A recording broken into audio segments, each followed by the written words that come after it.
2020 সালে প্রকাশিত পাসপোর্ট বিধিকে ছাপিয়ে যায় 1995 সালের নাগরিকত্ব আইন। এমনই পর্যবেক্ষণ করল দিল্লি হাইকোর্ট।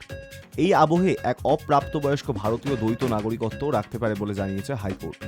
উক্ত মামলায় 2 শিশুর বাতিল হয়ে যাওয়া পাসপোর্ট ফের ইস্যু করার নির্দেশ দেয় হাইকোর্ট। উচ্চ আদালত সোজা ভাষায় বলেছে যে একটি অধস্তন আইন কখনোই প্রাথমিক আইনকে ছাপিয়ে যেতে পারে না। এই ক্ষেত্রে প্রাথমিক আইনটি হল 1995 সালে কার্যকর হওয়া নাগরিকত্ব আইন, আর অধস্তন বিধিটি হল 2020 সালে প্রকাশিত পাসপোর্ট বিধি। এই মামলায় পাসপোর্ট কর্তৃপক্ষের যুক্তি ছিল ভারতীয় নাগরিকত্ব আইনে একজন দ্বৈত নাগরিকত্ব রাখতে পারে না। তবে হাইকোর্ট জানায় এই যুক্তি অপ্রাপ্তবয়স্কদের ক্ষেত্রে খাটে না। উল্লেখ্য, ভারতীয় নাগরিক মা বাবার সঙ্গে আমেরিকায় গিয়ে বসবাসকারী 2 শিশুর পাসপোর্ট সম্প্রতি বাতিল করে দেয় ভারত সরকার। পরবর্তীতে তাদের সেই পাসপোর্ট পুনরায় ইস্যু করে দিতেও অস্বীকার করে কর্তৃপক্ষ।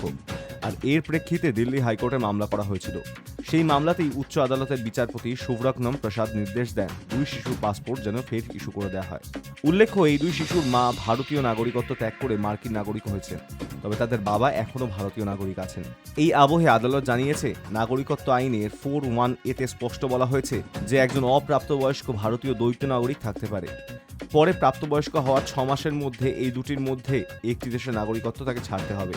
তবে শিশু অবস্থায় একজন ভারতীয় দ্বৈত নাগরিক থাকতে পারে বলে পর্যবেক্ষণ করা হয়েছে। এদিকে 2020 সালের পাসপোর্ট বিধিতে বলা হয়েছে, একই সময় কোনো ভারতীয় নাগরিকের কাছেই এই দেশের পাশাপাশি অন্য দেশের পাসপোর্ট থাকতে পারে না। কোনো অপ্রাপ্তবয়স্ক ভারতীয় এই নিয়মের থেকে পার পাবে না, তাহলে তার ভারতীয় পাসপোর্ট বাতিল করা হবে। এই বিধির জেরেই সেই 2 শিশুর পাসপোর্ট বাতিল করা হয়েছিল। তবে উচ্চ আদালতের পর্যবেক্ষণ পাসপোর্ট বিধিকে ছাপিয়ে যাবে নাগরিকত্ব আইন। এই আবহে হাইকোর্টের বিচারপতি বলেন, স্পষ্টতই পাসপোর্ট ম্যানুয়ালিটি নাগরিকত্ব আইনের 4 নম্বর ধারা থেকে আলাদা। তবে নিঃসন্দেহে পাসপোর্ট ম্যানুয়ালের ওপর প্রাধান্য পাবে নাগরিকত্ব আইন। এটা স্পষ্ট যে অধস্তন বিধির জেরে প্রাথমিক আইনকে অগ্রাহ্য করা যেতে পারে না। Hi News network.